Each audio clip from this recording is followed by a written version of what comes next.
IIT JEE 2008 paper 1 solution of organic chemistry. इसमें जिन्होंने सबसे पहला क्वेश्चन पूछा हुआ है वो एमसीक्यू में है, hyperconjugation involves overlap of following orbitals. A sigma sigma orbital, दूसरा B sigma P orbital, C P P orbital और डी पाई पाई ऑर्बिटल। तो अगर हाइपर कंजुगेशन की बात सोचो तो हाइपर कंजुगेशन की बात की गई थी जब ऐसा देखा गया कि बेंजीन से अगर CH3 अटैच है और जब बेंजीन से टर्सरी ब्यूटाइल अटैच है तो ऐसा देखा गया कि इस पर्टिकुलर की रिएक्टिविटी इसकी रिएक्टिविटी से ज़्यादा है टुवर्ड्स एनी इलेक्ट्रोफाइल। तो इसको समझाने के लिए अगर मैं इंडक्टिव इफेक्ट सोचूं तो इंडक्टिव इफेक्ट से एक्सप्लेन नहीं होगा क्योंकि टर्सरी ब्यूटाइल का प्लस आई मिथाइल के प्लस आई से बहुत ज़्यादा है। तो इसको समझाने के लिए बोला गया कि डबल बॉन्ड के बगल वाले कार्बन से अगर हाइड्रोजन लगा हुआ है तो इसके पास जितने ज़्यादा हाइड्रोजन होंगे उतना ही आसानी से इसकी हम ओवरलैपिंग कराकर यहाँ से इलेक्ट्रॉन्स को यहाँ भेज देंगे और नो बॉन्ड रेजोनेटिंग स्ट्रक्चर सोचते हुए हम स्ट्रक्चर कुछ ऐसा बनाएंगे। इट मींस ओवरऑल अगर हम हाइपर कंजुगेशन के बारे में सोचें तो p ऑर्बिटल का सिग्मा ऑर्बिटल के साथ ओवरलैपिंग है, तो इसमें p ऑर्बिटल सिग्मा ऑर्बिटल के साथ ओवरलैप करता है। तो answer will be B sigma p orbital. Next इन्होंने क्वेश्चन पूछा, उसमें इन्होंने क्वेश्चन दे रखा है the major product of the following reaction is. Reaction है benzene is attach with this group, this is methyl, here fluorine और यहां पर लगा हुआ है NO2 और रिएक्शन करा रहे हैं PHS नेगेटिव Na+ और डाइमिथाइल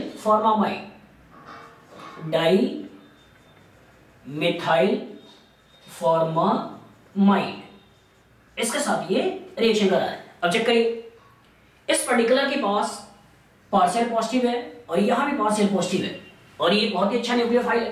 तो इसका मतलब ये एक न्यूक्लियोफाइल यहां भी अटैक कर सकता है और एक न्यूक्लियोफाइल यहां भी अटैक कर सकता है। लेकिन अगर आप ध्यान से देखो इस नाइट्रो का -M, इस नाइट्रो के -M के कारण यहां पॉजिटिव है, यहां पॉजिटिव है और यहां पॉजिटिव है।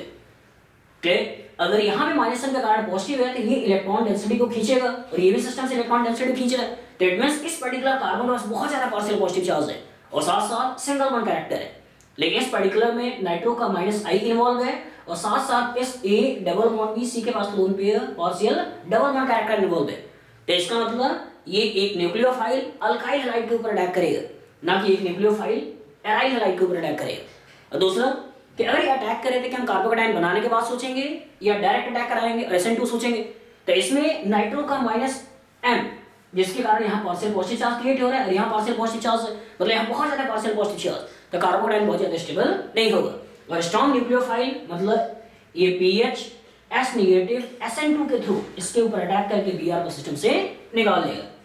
इट मींस इस पर्टिकुलर की अगर स्टीरियोकेमिस्ट्री देखें तो ये फर्स्ट सेकंड थर्ड इसकी स्टीरियोकेमिस्ट्री है R, तो हमें जो प्रोडक्ट सोचना है उसमें उसकी स्टीरियोकेमिस्ट्री होनी चाहिए S। तो ओवरऑल जो प्रोडक्ट होगा the product will be like this, यहाँ F और इस पर्टिकुलर पे अगर हम सोचें तो ये S और PH first second third feel हो रहा है R है, लेकिन ये पर्टिकुलर होगा S क्योंकि हाइड्रोजन प्लेन के बाहर होगा।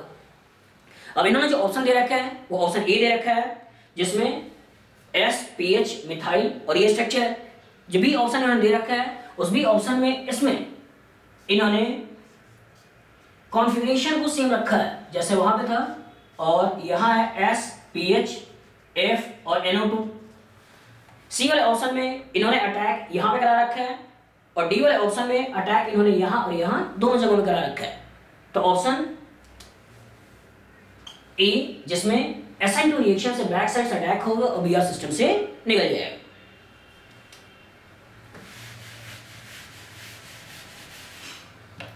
नेक्स्ट जो क्वेश्चन पूछा है तो क्वेश्चन है the correct statements about the compound given below is और आर। इन्होंने क्वेश्चन दे रखा है जिसमें ये स्ट्रक्चर बना हुआ है Cl H methyl H Cl और यहां पे है CH3।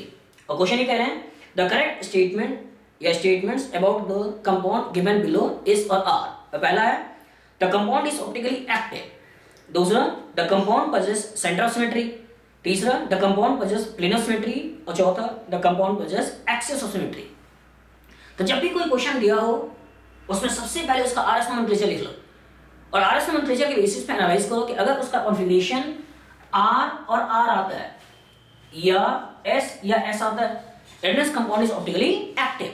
लेकिन अगर कॉन्फ़िगरेशन आर एस आता है या एस आर आता है और इस कार्बन लगे हुए 3 ग्रुप और इस कार्बन लगे हुए 3 ग्रुप सेम है दैट मींस ये कंपाउंड होगा मीसो और ये ऑप्टिकली इनएक्टिव होगा। क्लियर? और सबसे अच्छा तरीका है कि इसका हम आरएस नोमेनक्लेचर लिखते हुए उसका फिशर फॉर्म बना ले। तो इसमें अगर एनालाइज करो तो फर्स्ट सेकंड थर्ड कॉन्फ़िगरेशन है आर, हाइड्रोजन प्लेन के पीछे कोई डिस्टर्बेंस नहीं दिखाएगा। इसमें कॉन्फ़िगरेशन है फर्स्ट सेकंड थर्ड, यहां भी कॉन्फ़िगरेशन आर, तो इट मींस इसमें कॉन्फ़िगरेशन है आर आर मतलब ऑप्टिकली एक्टिव कंपाउंड है। तो इस पर्टिकुलर का फिशर फॉर्म बनाओ। तो फिशर फॉर्म के लिए इस पर्टिकुलर पे CH3 लगा दिए। अगर आपने Cl को यहां लगाया तो ये फर्स्ट सेकंड थर्ड कॉन्फ़िगरेशन दिखाई देगा R लेकिन होगा S, इसलिए Cl यहां पे आएगा, H यहां पे आएगा। क्योंकि हॉरिजॉन्टल पोजीशन पे जो भी एटॉमिक ग्रुप होते हैं, हॉरिजॉन्टल पोजीशन में जो भी एटॉमिक ग्रुप होते हैं प्लेन के बाहर होते हैं, तो ओरिजिनली जो हमें दिखाई देता है उससे उल्टा कॉन्फ़िगरेशन गेन होगा। क्लियर? क्योंकि हमें एक बार ओवरऑल चेंज करना है। तो ये है फर्स्ट सेकंड थर्ड, फील हो रहा है S लेकिन ओरिजिनली होगा R और इस पर्टिकुलर कार्बन पे हमें चाहिए R। तो इसका अगर हमने Cl को यहां रख लिया ये फर्स्ट सेकंड थर्ड फील होगा S लेकिन ओरिजिनली ये भी होगा R। तो इसका मतलब इस स्ट्रक्चर को अगर फिशर में बनाना चाहें तो स्ट्रक्चर ये बन जाए। तो पहला क्वेश्चन ने पूछा the compound is optically active, good, क्योंकि ये आंसर होगा मल्टीपल चॉइस में, ये ऑप्टिकली एक्टिव कंपाउंड है। सेकंड पूछ रहे हैं molecule have possess of centre of symmetry, centre of symmetry नहीं है। ऐसा फील हो सकता है कि हम यहां से H को आगे बढ़ रहे हैं तो इसमें एक पॉइंट मिलेगा, यहां से आगे बढ़े एक पॉइंट मिलेगा और यहां से आगे बढ़े तो दूसरा CH3 मिलेगा।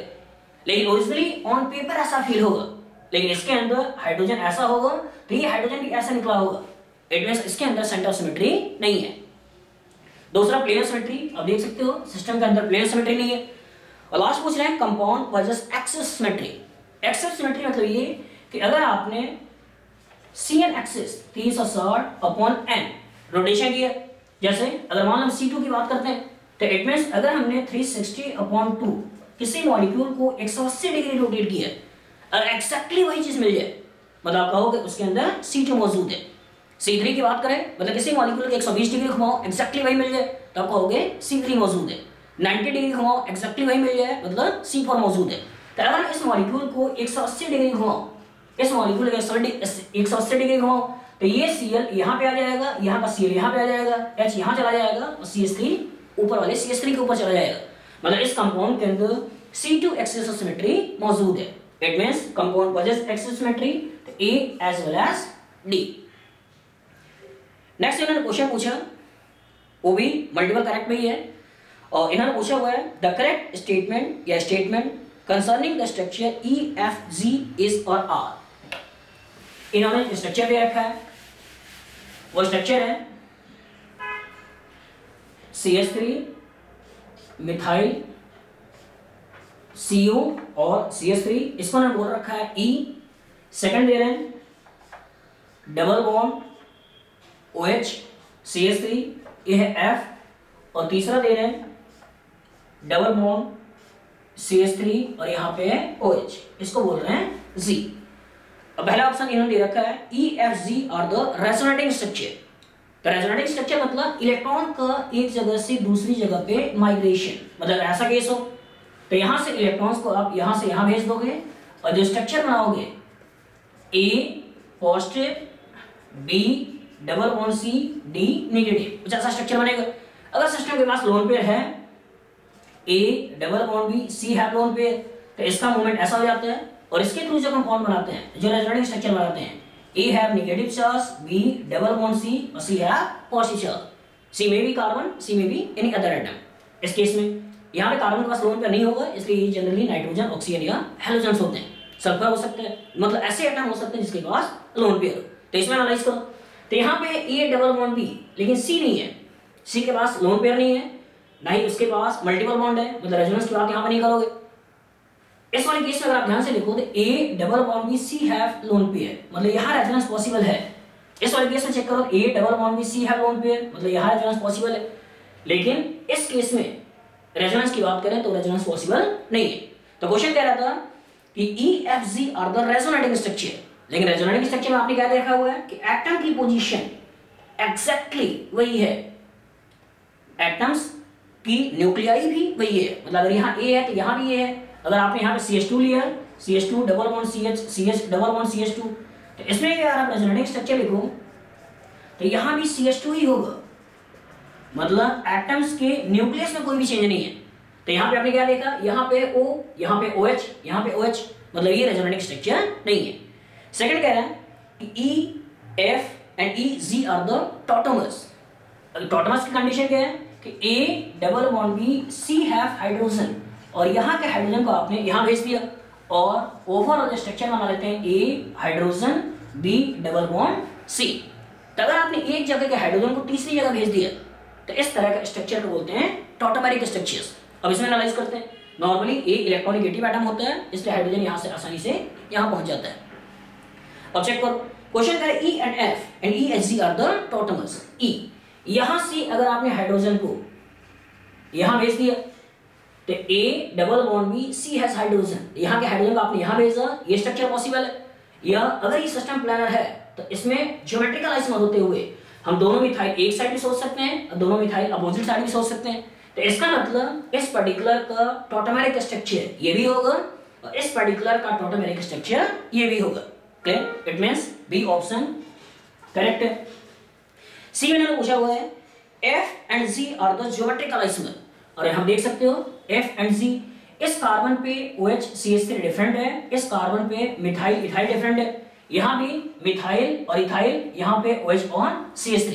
लेकिन अगर इसमें देखो तो दोनों मिथाइल डबल बॉन्ड की एक साइड है, इट मींस ये जो पर्टिकुलर फॉर्म होगा वो सिस फॉर्म है। लेकिन यहाँ पे अगर आप देखो तो दोनों मिथाइल डबल बॉन्ड की अपोजिट डायरेक्शन में, इट मींस इस पर्टिकुलर में ट्रांसफॉर्म है।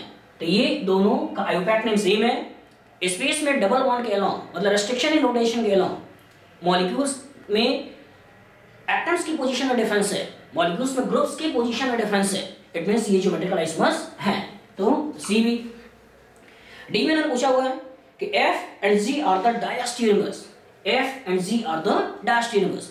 Diastereomers are those compounds which have same IUPAC name, उनका आयोपैक नेम में डिफरेंस नहीं होना चाहिए, मतलब स्टीरियो आइसोमर्स होने चाहिए। They are non superimposable non mirror image, मतलब सुपरइम्पोज भी नहीं करे और मिरर इमेज भी नहीं हो, तो वो आपस में डायस्टेरियोमर्स होते हैं। तो ऑल ज्योमेट्रिकल आइसोमर्स, चाहे वो सिस हो, ट्रांस हो, ई हो, जेड हो, सिन हो, एंटी हो, मतलब कभी भी एक दूसरे के ऊपर सुपरइम्पोज नहीं कर सकते हैं। It means all geometrical isomers are the diastereomers. लेकिन ऑप्टिकल की बात करते हैं तो ऑप्टिकल केस में थोड़ा केयरफुल होना पड़ता है कि मिनिमम उसमें 2 कायरल कार्बन होगा तो ही वो ऑप्टिकली एक्टिव या इनएक्टिव, तो ही वो उस केस में डायस्टेरियोमर्स की बात करेंगे। लेकिन अगर उसमें केवल एक ही कायरल कार्बन है तो उस केस में डायस्टेरियोमर की बात हम वहाँ पे नहीं करते हैं। ये ज्योमेट्रिकल है, तो ज्योमेट्रिकल में all geometrical isomers are the diastereomers with the cis और trans, they are the diastereomers, they are non superimposable non mirror image. अब देख सकते हो कि अगर आपने यहाँ पे मिरर बनाया तो ये मिरर इमेज में नहीं है, अगर आपने इसको उठाकर इसके ऊपर डाला तो ये इसके ऊपर सुपरइम्पोज भी नहीं करेगा, it means they are the diastereomers. और आंसर हो जाएगा B, C and D. Next इन्होंने क्वेश्चन पूछा है, क्वेश्चन पूछा हुआ है असर्शन रीजन में, क्वेश्चन दिया हुआ है ब्रोमोबेंजीन, एक कंपाउंड है bromobenzene, upon reaction with bromine in presence of iron give 1,4-dibromobenzene, give 1,4-dibromobenzene as a major product। सही है। तो इस पर्टिकुलर में जो इलेक्ट्रोफाइल पीआर का अटैक होगा तो इसमें रेजोनेंस के थ्रू ये पोजीशन और ये पोजीशन इलेक्ट्रॉन रिच है। तो अगर आपने ऑर्थो पे अटैक कराया तो स्टेरिक हिंडर्स बहुत ज्यादा होता है, पैरा का अटैक करा है तो स्टेरिक इंडेक्स कम होता है। जहां भी पॉसिबिलिटी 1 2 और 1 4 होने की हो तो मेजर प्रोडक्ट हमेशा होता है 1 4। It means statement 1 is correct. अब सेकंड स्टेटमेंट हमें दिया हुआ है in bromobenzene the inductive effect of bromo group is more dominating than the mesomeric effect in deciding या डायरेक्टिंग द इनकमिंग इलेक्ट्रोफाइल। इसमें दो चीजें हैं। एक, अगर आपने बेंजीन से ब्रोमोबेंजीन की रिएक्टिविटी में तुलना किया तो ब्रोमोबेंजीन में ब्रोमीन इलेक्ट्रॉन डेंसिटी को खींचेगा। इसका मतलब इसके पास अवेलेबल इलेक्ट्रॉन डेंसिटी कम होगा और जब अवेलेबल इलेक्ट्रॉन डेंसिटी कम होगा तो टुवर्ड्स एनी इलेक्ट्रोफाइल इसका रिएक्शन का रेट स्लो होगा। तो रिएक्शन का रेट को स्लो होना जिसके थ्रू हम एक्सप्लेन करते हैं the explanation is by -i। इस केस में इलेक्ट्रॉन डेंसिटी ज्यादा है तो इसका अटैक टुवर्ड्स इलेक्ट्रोफाइल बहुत ही फास्ट हो सकता है। लेकिन अगर आपसे पूछा जाए कि किस पोजीशन पे अटैक होगा, मतलब कौन डिसाइड करेगा और किस पोजीशन पे अटैक होगा, इट मीन उस केस में देखना है स्टेबिलिटी ऑफ इंटरमीडिएट। जिस पर्टिकुलर की स्टेबिलिटी ज्यादा होगी उस इंटरमीडिएट का फॉर्मेशन ज्यादा होगा आसानी से। इट मींस कि अगर आपने ब्रोमोबेंजीन लिया और ब्रोमोबेंजीन के ऊपर इलेक्ट्रोफाइल का अटैक कराया तो इलेक्ट्रोफाइल या तो यहाँ आ सकता है, यहाँ आ सकता है, या यहाँ आ सकता है। तो इट मींस अगर आपने इलेक्ट्रोफाइल का अटैक यहाँ कराया तो जो इंटरमीडिएट मिलेगा वो इंटरमीडिएट कुछ ऐसा मिलेगा।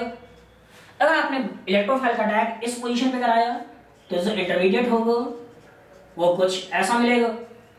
अगर ये पैरा पे अटैक करता है तो जो इंटरमीडिएट मिलेगा the intermediate will be like this. अगर पहले वाले केस में एनालाइज करें तो इसके पास लोन पेयर है, बगल में पॉजिटिव चार्ज है, रेजोनेंस होगा। इस वाले केस में एनालाइज करें तो इस पर्टिकुलर का रेजोनेंस से इलेक्ट्रॉन यहाँ पे आ रहा है लेकिन ये इलेक्ट्रॉन्स यहाँ तक डिस्पर्स नहीं हो रहा। लास्ट वाले केस में एनालाइज करें तो इस पर्टिकुलर के प्लस m के कारण ये कार्बोकेटायन स्टेबल हो रहा है। इट मींस ये दोनों कार्बोकेटायंस ज्यादा स्टेबल हैं और ये कार्बोकेटायन अनस्टेबल है, इसलिए हम इसके फॉर्मेशन की बात नहीं करते हैं। हम जिसके फॉर्मेशन की बात करते हैं वो होता है ortho and para. It means यही मेरा रूल भी है, रजनीश रूल भी है। और रजनीश रूल ये स्टेट करता है कि during any chemical reaction if intermediate are form then major product is that one which have more stable intermediate। कि अगर आपने थ्योरेटिकली इंटरमीडिएट्स का फॉर्मेशन किया हुआ है तो जो इंटरमीडिएट ज्यादा स्टेबल होगा हमें उसी के कॉरस्पॉन्डिंग प्रोडक्ट को सोचना है।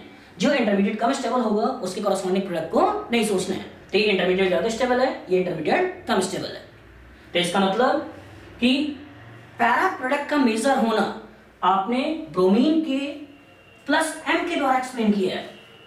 बेंजीन की रिएक्टिविटी, ब्रोमोबेंजीन की रिएक्टिविटी, और आपने बोला कि ब्रोमोबेंजीन की रिएक्टिविटी कम है towards benzene with respect to benzene. तो रिएक्टिविटी कम होना जिसके द्वारा एक्सप्लेन हो रहा है वो इफेक्ट है -i। डीएक्टिवेशन जिसके द्वारा एक्सप्लेन हो रहा है वो इफेक्ट है -i। लेकिन ऑर्थो पैरा डायरेक्टिंग नेचर जिसके द्वारा एक्सप्लेन हो रहा है, मतलब ऑर्थो पोजीशन पे आना, पैरा पोजीशन पे आना जिसके द्वारा एक्सप्लेन हो रहा है वो एक्सप्लेनेशन है +m। It means statement 2 is false. तो answer will be C. Answer जो फर्स्ट ऑप्शन था वो ये है कि statement first is true, statement 2 is true and statement 2 is the correct explanation of statement 1। B है statement 1 is true, statement 2 is true, statement 2 is not a correct explanation of statement first. C option है statement 1 is true, statement 2 is false. सही है। और D option है statement 1 is false, statement 2 is true. तो on the basis of this answer is सी।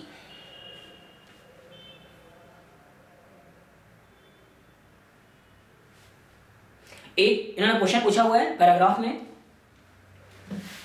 और इन्होंने दिया कि एक कंपाउंड है हेक्स 3 आइनल, हेक्स 3 आइनल। अगर हम इसका स्ट्रक्चर बना लें तो 6 कार्बन है, 3 पे आइन है, 1 2 3 पे आइन है और 1 पर अल है, 1 पर अल है। तो 1 2 3 4 5 और ये 6। तो क्वेश्चन क्या है हेक्स 3 आइन अल। इसके ऊपर रिएक्शन करा रखा है NaBH4 पहला। अगर इसके ऊपर रिएक्शन कराएं सेकंड स्टेप में कह रहे हैं कि इसके ऊपर PBr3 ऐसा मिला है I। इसके ऊपर रिएक्शन करा रखा है मैग्नीशियम और ईथर का, फॉलोड बाई रिएक्शन करा रखा है कार्बन डाइऑक्साइड का, और उसके बाद रिएक्शन करा रखा है वाटर H प्लस का, इससे बना रखा है J, और J के ऊपर K का रिएक्शन है, और K का रिएक्शन जो बना रखा है मिथाइल अल्काइन COCl, और इसके ऊपर इन्होंने कह रखा है hydrogen platinum barium sulphate quinoline, और इससे बना रखा है L। अब क्वेश्चन पूछ रहे हैं कि the structure of the product I is, फिर उन्होंने क्वेश्चन पूछा the structure of compound J and K respectively are, और फिर उन्होंने क्वेश्चन पूछा the structure of compound L is, मतलब ओवरऑल आपको चेक कर रहे हैं I, J, K और L क्या है। अब चेक करो, इस पर्टिकुलर के अंदर एल्डिहाइड है, अल्काइंस है, सोडियम बोरोहाइड्राइड का ट्रीटमेंट है, तो सोडियम बोरोहाइड्राइड में हाइड्राइड एज अ न्यूक्लियोफाइल इसके ऊपर अटैक करके कन्वर्ट कर देगा इसको अल्कोहल में। तो पहले लेवल में जो कंपाउंड बनेगा वो होगा CH2OH, इसमें कोई चेंज नहीं है, अल्काइंस ऐसे मिलेंगी। फिर इसके बाद जब PBr का रिएक्शन होगा तो OH का रिप्लेसमेंट हो जाएगा Br से, और ओवरऑल जो कंपाउंड मिलेगा वो होगा Br अल्काइन, फिर ये इथाइल। इट मींस आपने पहले एल्डिहाइड का रिडक्शन किया, अल्कोहल में कन्वर्जन किया, और फिर OH का रिप्लेसमेंट कर दिया Br के साथ। क्लियर? ये आपका कंपाउंड है I। अब इसके बाद ये कह रहा है अल्काइल हैलाइड मैग्नीशियम ईथर, मतलब Gr का प्रिपरेशन है, तो यहां पे इन्होंने नेक्स्ट रिएक्शन कराकर Gr बनाया, और ये MgBr, ये CH2 अल्काइंस, फिर ये इथाइल, ये Gr बन गया। अब इस Gr के ऊपर कार्बन डाइऑक्साइड का रिएक्शन है, इस Gr के ऊपर कार्बन डाइऑक्साइड का रिएक्शन है। इट मींस ये कार्बन डाइऑक्साइड यहाँ पार्शियल पॉजिटिव चार्ज है, Gr का R एक न्यूक्लियोफाइल के साथ अटैक करके इस पर्टिकुलर को तोड़ देगा, और यहाँ मिल जाएगा हमें कार्बोक्सिलिक एसिड। तो इसके कॉरस्पॉन्डिंग एक ट्रिपल बॉन्ड, फिर इधर इथाइल, और ये एक दो कार्बन पहले से है, और कार्बन के बाद आ रही है एसिड। तो दो कार्बन पहले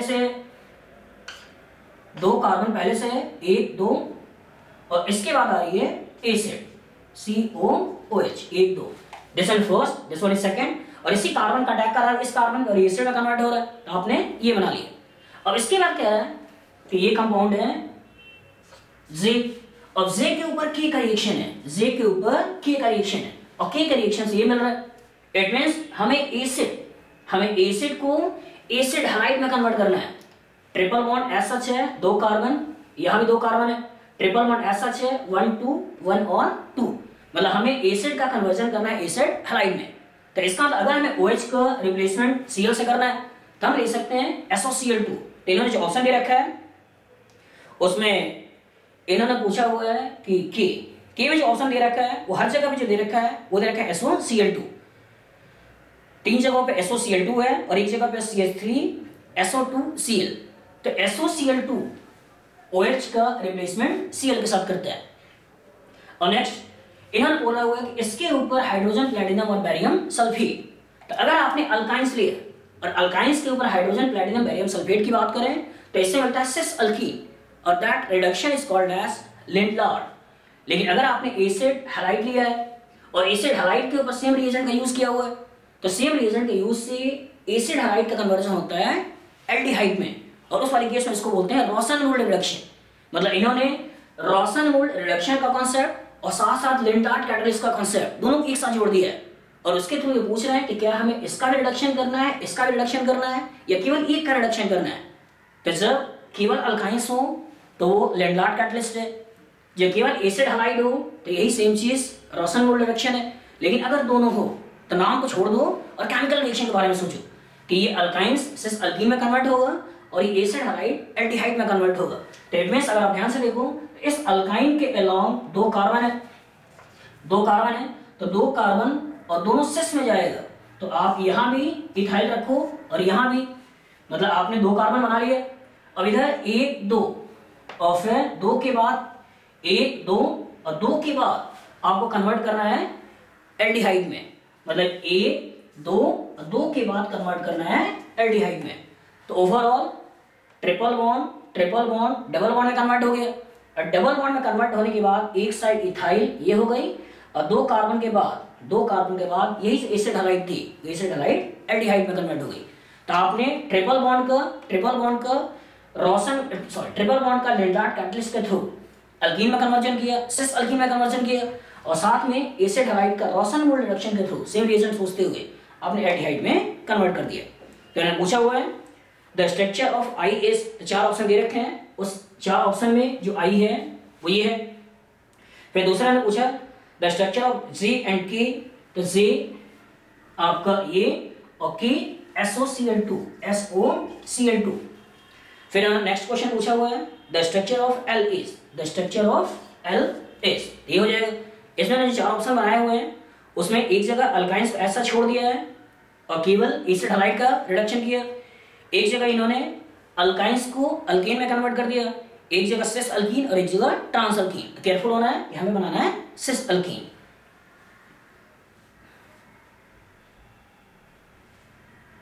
तो ये कुछ क्वेश्चन थे जो IIT 2008 में पूछे गए थे पेपर फर्स्ट में।